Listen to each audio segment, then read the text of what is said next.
자, 우리가 지난주까지 역사서를 마무리했고요. 오늘부터는 시가서를 함께 보도록 하겠습니다. 이제 몇 주간은 욥기에 대해서 함께 이야기 나누도록 하겠습니다. 자, 욥기 관련돼서 많은 질문들이 들어와 있는데요. 하나씩 살펴보도록 하겠습니다. 먼저 첫 번째 질문은요.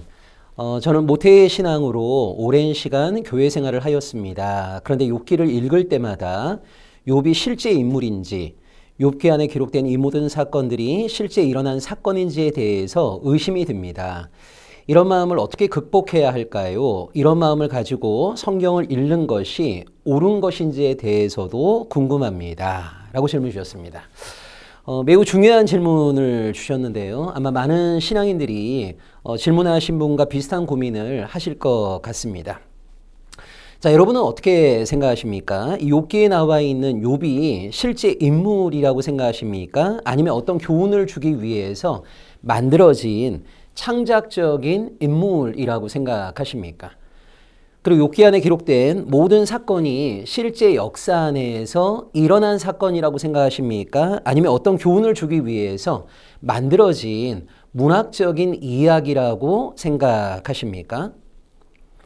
자, 또 하나 드리고 싶은 질문은요. 만약 욥이 실제 인물이고 욥기 안에 기록된 모든 사건이 실제로 일어난 사건이어야만이 욥기는 우리에게 의미가 있는 것인가요?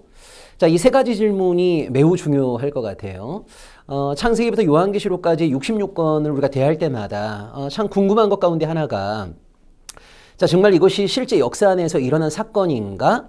라고 하는 것이거든요.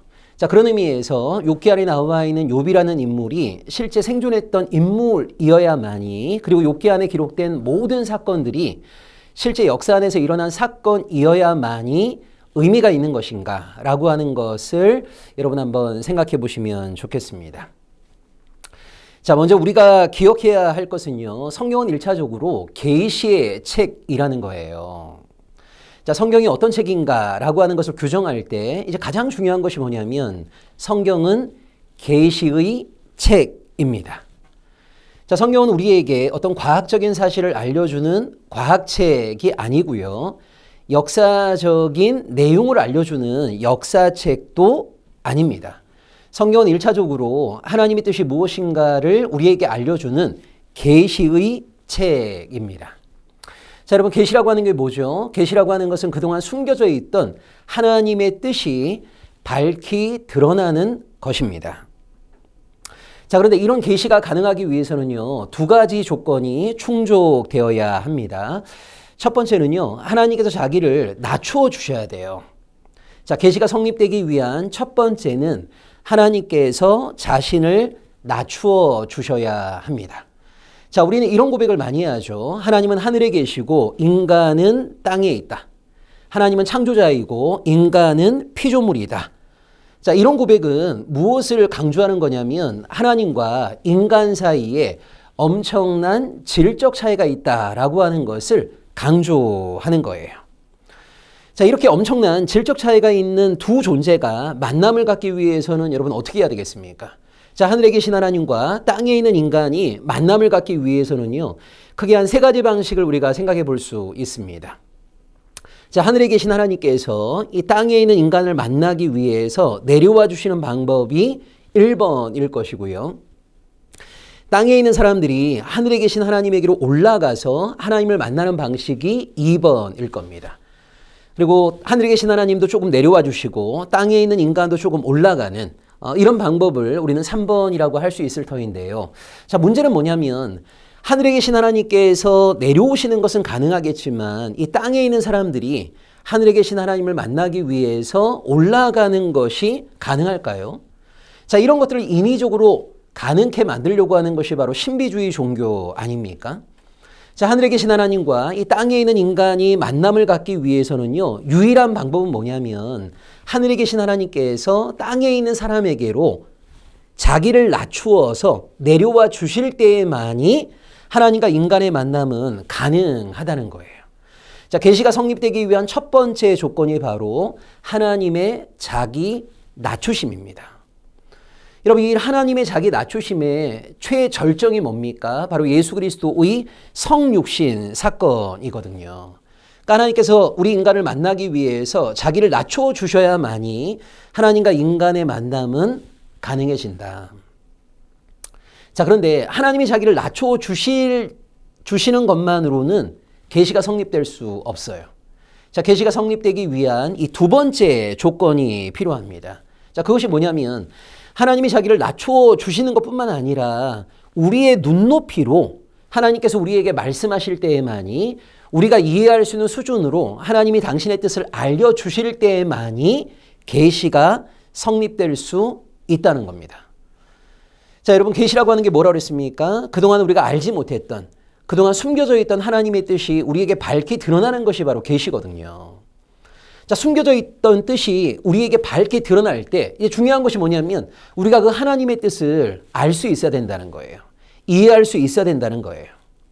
자, 예를 들자면 21세기 대한민국 사회를 살고 있는 우리들에게 하나님께서 자신의 뜻을 알려주고자 하실 때 첫 번째, 하나님이 자기를 낮춰 주셔야 돼요. 우리를 만나기 위해서 하나님이 자기를 낮춰 주셔야 됩니다. 그리고 중요한 것이 뭡니까?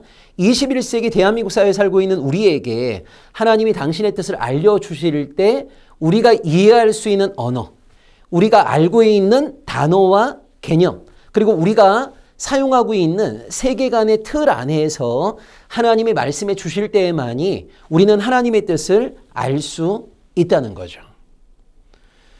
여러분, 하나님께서 우리에게 매일 말씀하시는데 라틴어로 우리에게 말씀하시게 되면 우리가 그 하나님의 뜻을 알 수 있겠습니까? 그러니까 하나님이 우리에게 말씀하시는 것만이 중요한 것이 아니고요. 우리가 이해할 수 있는 단어, 우리가 이해할 수 있는 개념, 우리가 이해할 수 있는 세계관의 틀 안에서 하나님이 우리에게 말씀하실 때에만이 우리는 하나님의 뜻을 알 수 있다는 겁니다. 자, 계시가 성립되기 위한 이 두 가지 조건이 매우 중요합니다. 첫 번째, 하나님께서 먼저 자기를 낮추어 주셔서 우리를 찾아봐 주셔야 되는 거예요.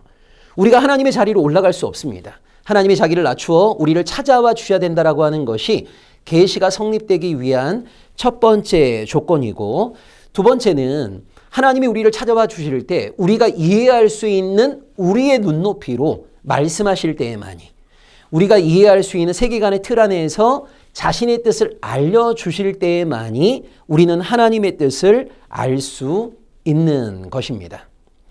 자, 그런 의미에서 성경을 계시의 책이라고 할 때 성경 안에 기록된 모든 계시의 말씀들은요, 하나님께서 먼저 자기를 낮추어 주시고 그 당시 사람들이 이해할 수 있는 언어와 세계관의 틀 안에서 당신의 뜻을 알려주신 것이다 라고 말할 수 있습니다.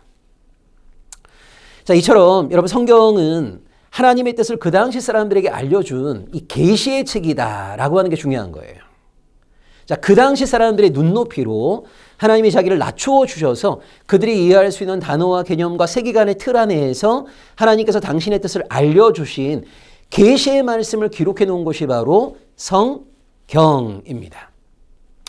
자, 이때 하나님의 뜻을 알려주는 계시의 도구로 매우 다양한 장르가 사용되고 있다라고 하는 것을 우리가 주목하셔야 합니다.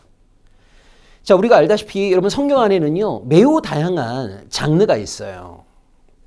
자, 구약만 하더라도 율법서도 있고요, 역사서도 있고요, 시가서도 있고요, 예언서도 있습니다.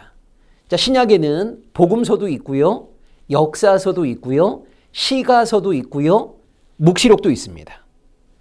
자, 얼마나 다양한 장르가 여러분 성경 안에 있습니까? 그러니까 하나님께서 당신의 뜻을 알려주신다라고 했을 때 이 계시의 수단이, 계시의 방법이 하나가 아니라는 거예요. 굉장히 다양한 장르를 하나님께서 사용하고 계시구나라고 하는 것을 우리가 알 수 있습니다. 그러니까 율법이 되었건, 역사가 되었건, 시와 노래가 되었건, 예언이 되었건, 또 복음서가 되었건, 역사서가 되었건, 시가서가 되었건, 묵시록이 되었건, 이 모든 장르는 하나님께서 당신의 뜻이 무엇인가를 우리에게 알려주기 위한 방편으로 사용되어지고 있는 것이다. 자, 이것이 중요해요. 그래서 하나님께서 당신의 뜻을 우리에게 알려주실 때 어떤 경우에는 하나님께서 직접 말씀하시는 경우가 있어요. 자, 어떤 경우에는 예언자를 통해서 간접적으로 말씀하시는 경우들도 있습니다. 자, 어떨 때는 하나님의 뜻을 알려주는 도구로 노래를 사용하실 때도 있고요. 역사를 사용하실 때도 있고요. 시를 사용하실 때도 있고요. 편지를 사용하실 때도 있고 문학을 사용하실 때도 있습니다. 그러니까 하나님의 뜻을 알려주는 계시의 방편, 계시의 도구로 매우 다양한 장르, 양식들이 사용되어지고 있다라고 하는 것을 우리가 기억하셔야 합니다. 그러니까 어떤 하나의 매개만이 하나님의 뜻을 알려주는 도구로 사용되는 것이 아니라는 거예요. 그러니까 중요한 것은 어떤 매개, 어떤 양식이 사용되었느냐가 중요한 것이 아니라 그것들을 통해서 하나님의 뜻이 우리에게 알려지고 있다는 게 중요한 거죠. 그러니까 그 매개를 통해서 알려지고 있는 그 하나님의 뜻을 온전히 받아 안고 마음에 새기는 것이 가장 중요합니다. 자, 우리가 몇 주 동안 보게 될 여러분 욥기라고 하는 것은요. 장르 구분상 성문서에 들어가요. 그러니까 유대인들이 성경을 구분하는 이 장르 구분상 욥기는 성문서에 들어갑니다. 자, 성문서라고 하는 것은 거룩한 글들이라고 하는 거죠. 자, 이 성문서 안에는요. 노래가 있어요. 또 묵시도 있습니다. 또 하나가 문학도 있습니다. 여러분 문학이라고 하는 것도요. 하나님의 뜻을 알려주는 중요한 매개라고 하는 것을 꼭 기억하셔야 합니다. 자, 예를 들어서 여러분 누가복음 10장에 선한 사마리아인의 이야기가 나오는데요. 여러분 선한 사마리아인의 이야기가 실제 우리의 현실에서 일어난 이야기여야만이 의미가 있습니까? 자, 누가복음 15장에 돌아온 탕자의 이야기가 나옵니다. 이 돌아온 탕자의 이야기가 실제 우리의 현실 안에서 일어난 이야기여야만이 의미가 있습니까? 여러분 그렇지 않습니다. 그러니까 누가복음 10장의 선한 사마리아인의 이야기, 누가복음 15장의 돌아온 탕자의 이야기, 이게 역사 안에서 실제 일어난 이야기여야만 의미가 있는 것이 아니고요. 중요한 것은 그 이야기를 통해서 하나님께서 우리에게 무엇을 말씀하시고자 하는가, 그 하나님의 뜻을 포착하고 그 하나님의 뜻을 마음에 새기는 것이 중요한 거거든요. 그러니까 성경에 나와 있는 하나님의 계시를 알려주는 매우 다양한 양식들, 장르들이 있는데 어떤 양식, 어떤 장르가 사용되고 있는가 이것이 중요한 것이 아니라 결국 그것을 통해서 하나님께서 무엇을 말씀하시고자 하는가 이것이 바로 본질인 거예요. 그러니까 의미를 포착하는 것이 본질이지 그것이 역사 안에 실제 일어난 사건인가 아니면 어떤 교훈을 주기 위해서 만들어진 문학인가 라고 하는 것은 본질적인 문제는 아니라는 겁니다. 자, 욥기도 그렇습니다. 여러분 욥기에 나와 있는 모든 사건들이 역사 안에서 실제로 일어난 사건이어야만이 의미를 가지나요? 자, 그럴 경우에는요. 욥기가 역사서일 때는 이 문제가 중요한 거죠. 여러분 만약 욥기가 역사서라고 하는데 욥기 안에 기록되어진 이야기가 역사 안에서 일어난 이야기가 아님에도 불구하고 역사서라고 한다면 이건 문제가 되는 거예요. 자, 그런데 욥기는 역사서가 아니거든요. 욥기는 성문서입니다. 그러니까 욥기 안에서 일어난 이 사건이 역사 안에서 실제 일어난 사건인가라고 하는 것이 욥기에서는 부차적인 문제라는 거예요.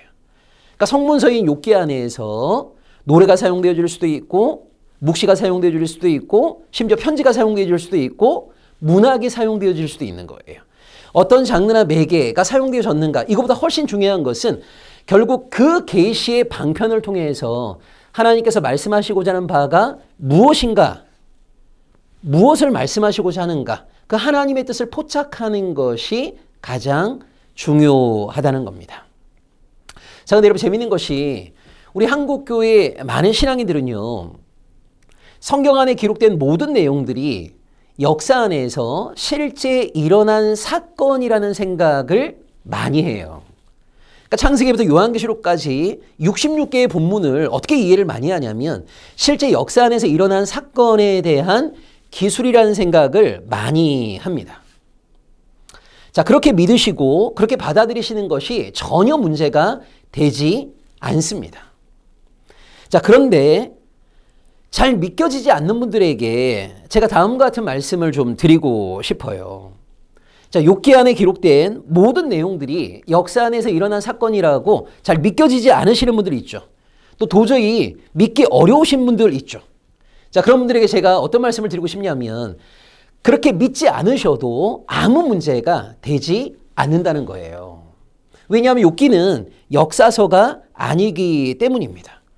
다시 한번 제가 강조하지만 욥기가 만약 역사서라면 욥기 안에 기록된 모든 사건들은요, 역사 안에서 일어난 사건이어야만이 의미를 갖는 거예요.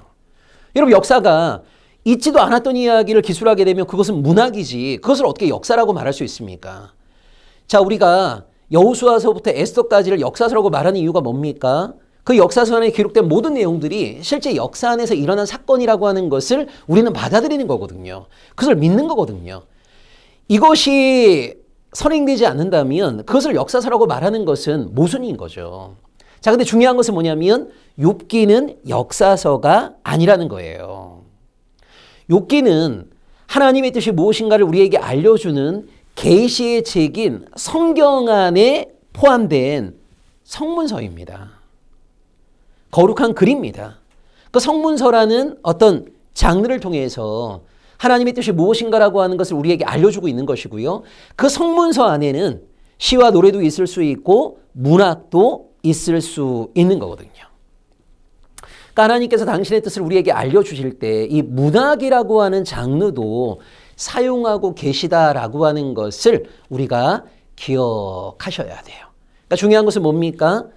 그 문학이라고 하는 장르, 시와 노래라고 하는 장르, 또는 역사라고 하는 장르, 예언이라고 하는 장르, 그 장르를 통해서 하나님이 우리에게 무엇을 말씀하시고자 하는가? 그 매개와 수단을 통해서 하나님이 우리에게 말씀하시고자 하는 바가 무엇인가? 이것을 주목하는 것이 성경을 대하는 가장 올바른 자세이다. 자, 정리해 보면 욥기 안에 기술된 모든 내용들을 역사 안에서 실제로 일어난 사건에 대한 기술이라고 받아들이셔도 전혀 문제가 되지 않습니다. 이것은 틀린 자세가 아니에요. 그렇게 하시는 것이 전혀 문제가 되지 않고요. 이걸 어떻게 보면 굉장히 성경을 대하는 건강한 자세라고 할 수도 있습니다. 자, 그런데 욥기 안에 기록된 이 사건들을 나는 도저히 받아들일 수 없다. 잘 믿겨지지 않는다. 그것도 문제가 아니라는 거예요. 그러니까 중요한 것은 뭐냐면 믿겨지지 않는다고 해서 욥기를 무시하시면 안 돼요. 그 욥기 안에 기록되어진 것이 하나님의 뜻이 무엇인가를 우리에게 알려주는 문학일 수도 있어요. 중요한 것은 뭡니까? 하나님은 당신의 뜻을 알려주실 때 이 문학이라고 하는 장르, 문학이라고 하는 매개를 통해서도 하나님은 당신의 뜻을 우리에게 알려주고 계시다라고 하는 거죠. 그러니까 실제 역사 안에서 일어난 사건이 아니라고 믿으셔도 상관이 없어요. 중요한 것은 뭡니까? 욥기를 통해서 하나님께서 우리에게 무엇을 말씀하시고자 하는가? 자, 이것을 잘 포착하고 그것을 마음속에 새기는 것이 가장 중요하다. 자, 이것이 바로 욥기를 대하는 가장 올바른 자세라고 하는 것을 강조하고 싶습니다. 자, 두 번째 질문입니다. 욥기 안에 욥과 세 친구 간에 계속된 논쟁이 나옵니다. 자, 이때 세 친구가 말하는 바의 핵심이 인과응보 신학이라고 알고 있습니다. 자, 오늘날에도 신앙인들은 인과응보 신학의 잣대로 많은 것들을 판단하고 있는데 우리가 인과응보 신학을 적용함에 있어 조심해야 할 것은 무엇이 있는지 알고 싶습니다. 자, 질문하신 것처럼요, 이 욥의 세 친구가 말하는 바의 핵심은요, 인과응보 신학이 맞습니다. 자, 이 인과응보 신학이라고 하는 것을 다른 말로 신명기 신학 이렇게 얘기해요. 자, 욥의 세 친구가 강조했던 것을 인과응보 신학이라고 말하고 그 인과응보 신학을 다른 말로 신명기 신학이라고 이야기합니다.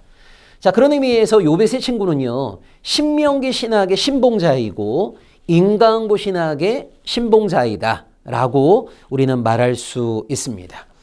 자, 중요한 것은요, 욥의 세 친구가 가지고 있던 이런 신학적인 사고는 그 당시 일반적인 유대인들이 갖고 있었던 보편적인 세계관이었음을 우리가 기억하셔야 돼요. 그러니까 욥의 세 친구만 그런 식의 생각을 가진 것이 아니라 일반적인 유대인들이 갖고 있었던 보편적인 세계관. 여러분, 세계관이라고 하는 게 뭐죠? 세계 안에서 일어나고 있는 사건과 인물에 대한 판단의 잣대. 이게 바로 세계관 아닙니까? 그러니까 세계 안에서 일어나고 있는 무수한 사건들을요, 일반적인 유대인들은 신명기 신학, 인간부의 신학의 잣대를 가지고 판단하고 해석을 했거든요. 그런 인간부 신학, 신명기 신학의 신봉자가 누구냐? 바로 욥의 세 친구입니다. 자, 그러면 신명기 신학과 이 인간부 신학은 무엇을 강조하고 있는 것인가? 무엇이 핵심인가? 자, 신명기 신학의 핵심이라고 하는 것은요, 순종하는 자에게는 하나님께서 복과 은혜를 베푸시고 불순종하는 자에게는 하나님의 심판과 저주가 임한다는 거예요. 그러니까 한마디로 신명기 신학이라고 하는 것은 뿌린 대로 거둔다는 거죠.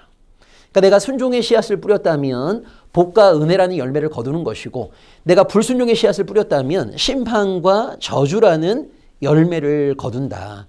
결국 사람이 뿌린 대로 거두게 된다라고 하는 것이 바로 신명기 신학 또는 인간부 신학의 핵심입니다. 자, 그런데 여러분, 우리가 일상의 삶에서 이런 신명기 신학을 적용할 때 정말 조심해야 될 것이 하나 있어요. 자, 그것이 뭐냐면 우리의 삶 모든 곳에서 신명기 신학으로 해석하고 판단하는 것이 정답은 아니라는 거예요.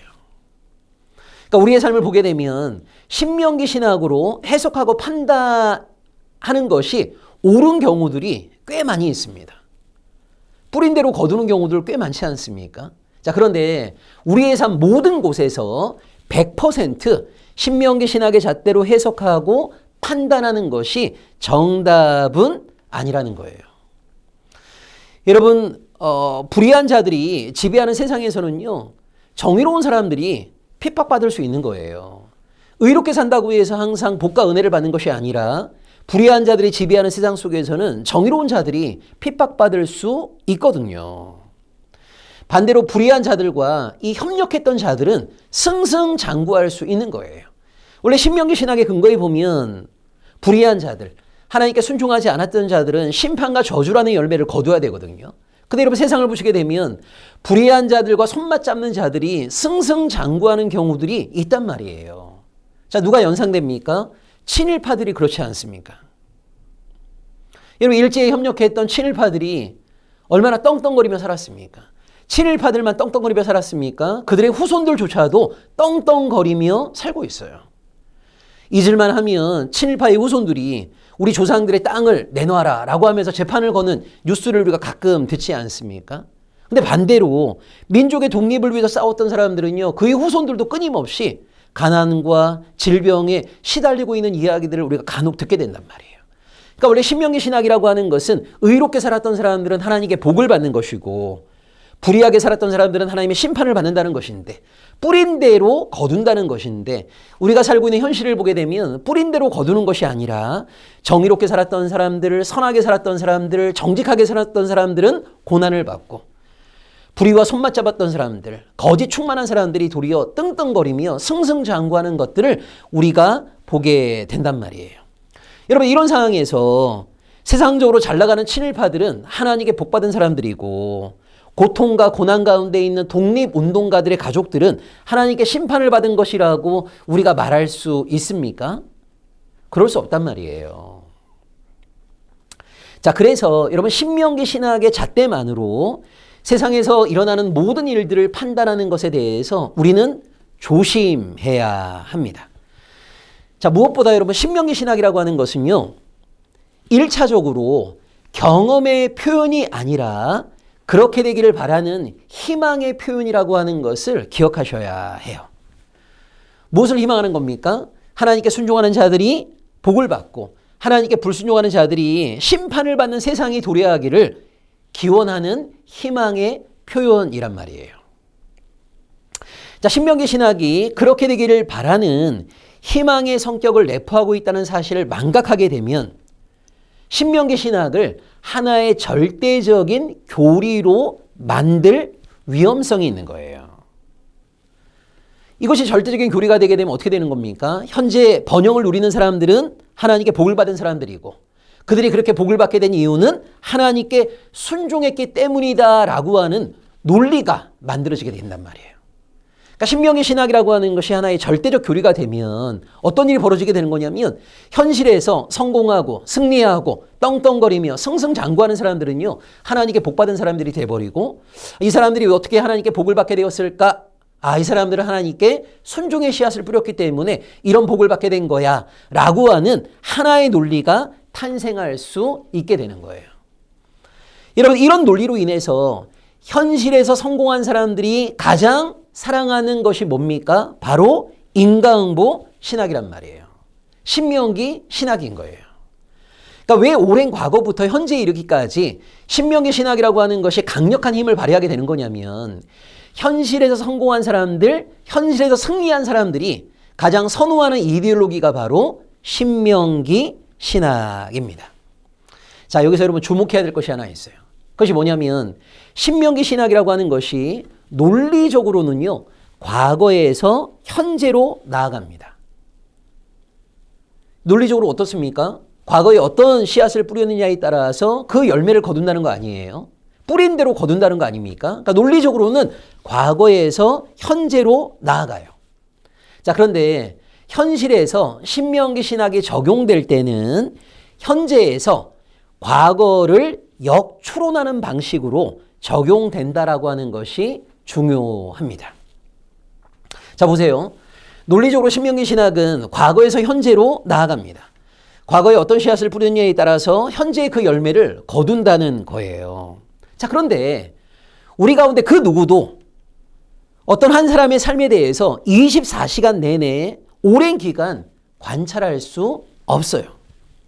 여러분, 우리가 한 존재의 삶을 일부밖에 볼 수 없는 거거든요. 여러분, 심지어 부부라 하더라도요, 24시간 내내 배우자가 어떤 삶을 살고 있는지를 오랜 기간 동안 관찰할 수 있는 배우자가 누가 있습니까? 그러니까 내가 저 사람을 10년, 20년 알았다 하더라도 나는 그 사람의 일부만 알고 있는 것 뿐이지 내 눈에 포착되지 않는 순간에 그가 어떤 삶을 살았는지에 대해서 우리가 어떻게 알 수 있어요? 알 수 없는 거예요. 그러니까 사실 우리의 시야 안에 어떤 존재가 포착되기 시작하는 것은요, 그의 현재의 모습. 그가 성공하거나 승리하거나 잘 나가거나 이럴 때 그의 모습이 우리 눈에 포착되는 거예요. 그럼 우리는 뭐라고 판단합니까? 이 사람은 하나님께 복을 받았구나. 그럼 이 사람은 어떻게 복을 받게 되었을까? 하나님께 순종의 삶을 살았기 때문이구나. 라고 현재의 그 모습을 통해서 우리는 그의 과거의 삶을 역추론을 하는 경우들이 많이 있단 말이에요. 자, 반대로 어떤 사람이 지금 현실에서 실패합니다. 끊임없이 추락하고 있습니다. 그러면 현재의 그 모습을 우리가 보면서 어떤 판단을 내리는 거예요? 이 사람은 하나님께 지금 심판을 받고 있다. 저주를 받고 있다. 라고 판단을 내려요. 왜 이 사람은 심판과 저주를 받고 있을까? 그가 하나님께 불순종했기 때문에. 라고 하는 역추론을 우리는 하게 되는 거예요. 즉, 여러분, 신명기 신학이라고 하는 것은 논리적으로는 과거에서 현재로 나아갑니다. 그가 어떤 씨앗을 뿌렸느냐에 따라서 현재 그 열매를 거둔다. 라고 하는 논리가 탄생이 되는 거예요. 자, 그런데 신명기 신학이 우리의 삶 속에서 적용이 될 때에는 현재에서 출발해서 그의 과거의 삶을 역추론하는 방식으로 적용된다라고 하는 거죠. 그래서 우리는 그가 어떤 삶을 살았는지에 대해서는 잘 알지 못하지만 그의 현재의 모습을 통해서 과거의 삶을 판단하게 되는 거예요. 그가 현재 승승장구하게 되면 하나님의 복을 받았다고 판단을 하고 그 사람이 이런 복을 받게 된 이유는 하나님께 순종의 삶을 살았기 때문이라고 판단을 해요. 반대로 그가 실패하고 추락하는 삶을 살고 있다면 하나님께 저주받고 있다고 판단을 하고 그가 이런 저주를 받게 된 이유는 그가 하나님께 불순종의 삶을 살았기 때문일 거라고 역추론을 하고 있는 겁니다. 여러분, 이런 분석과 판단이 항상 옳다고 말할 수 있습니까? 현재 번영하는 사람은 다 하나님께 복을 받은 사람이고 의인이고 고난당한 사람은 하나님의 심판을 받는 악인이라고 우리가 할 수 있나요? 그 판단이 항상 옳은 것인가요? 그렇지 않습니다. 사실 우리는요, 한 존재의 삶에 대해서 정확히 온전히 알지 못해요. 한 존재의 삶에 대해서 일부만 알 뿐입니다. 그리고 일부도요, 내가 온전히 정확하게 알고 있다고 자신만만하게 말할 수 없습니다. 자, 잘 알지 못할 경우에는요, 뭐 해야 되는 겁니까? 어떤 분석과 판단을 내리기 전에 침묵하는 것이 필요해요. 섣불리 신명기 신학의 잣대를 가지고 누군가에 대해서 판단하고 분석하는 것을 극도로 조심하고 자제하는 것이 우리에게 필요한 자세가 아닐까라는 생각을 하게 됩니다. 자, 오늘 두 가지 질문 받습니다. 욥기 안에 기록된 모든 사건이 역사 안에 실제 일어난 사건이어야만이 의미가 있는 것인가? 그렇지 않다. 성경은 하나님의 뜻이 무엇인가를 우리에게 알려주는 계시의 책이다. 그리고 하나님의 계시가 성립되기 위해서는 하나님이 자기를 먼저 낮춰주셔야 되고 우리가 이해할 수 있는 눈높이로 하나님이 당신의 뜻을 알려주실 때에만이 우리는 하나님의 뜻을 알 수 있다. 자, 하나님의 뜻을 알려주는 계시의 방편에는 여러 가지 장르가 사용되는데 그 가운데 하나가 역사일 수도 있고 문학일 수도 있다. 그러니까 욥기 안에 기록된 모든 내용이 역사 안에 실제 일어난 사건이어야만이 의미를 갖는 것이 아니라 그게 역사 안에 일어난 사건이건 아니면 어떤 교훈을 주기 위한 문학이건 중요한 것은 욥기라고 하는 본문을 통해서 하나님께서 우리에게 주시고자 하는 그 말씀의 의미를 포착하는 것이 중요하다. 근데 두 번째는 욥의 세 친구는 인과응보 신학을 가지고 욥의 현실을 판단했는데 우리가 인과응보의 신학을 가지고 현실에서 적용할 때 조심해야 될 것이 무엇인가? 자, 인과응보 신학이라고 하는 것은 논리적으로는 과거에서 현재로 나아가지만 실제 적용이 될 때는 현재에서 과거를 역추론하는 방식으로 사용되고 있다. 자, 그런데 우리는 사실은 한 사람의 삶에 대해서 온전히 정확하게 알고 있다고 말할 수 없다는 겁니다. 자, 그래서 섣불리 누군가의 삶에 대해서 하나님의 복을 받았다라고 판단하는 것도 조심해야 되고 섣불리 누군가의 삶에 대해서 하나님의 저주와 심판을 받고 있다라고 말하는 것도 조심해야 됩니다. 그러니까 섣불리 신명기 신학의 잣대를 가지고 누군가를 판단하는 것에 대해서 조심하는, 자제하는, 때로는 침묵하는 것이 우리가 견지해야 될 올바른 삶의 자세가 아닐까라는 생각이 듭니다. 자, 오늘 두 가지 문제를 함께 살펴보았고요. 다음 주에도 계속해서 이 욥기와 관련된 내용들을 함께 보도록 하겠습니다. 여러분 한 주간도 하나님과 동행하는 신실한 하루하루 보내시길 바랍니다. 고맙습니다.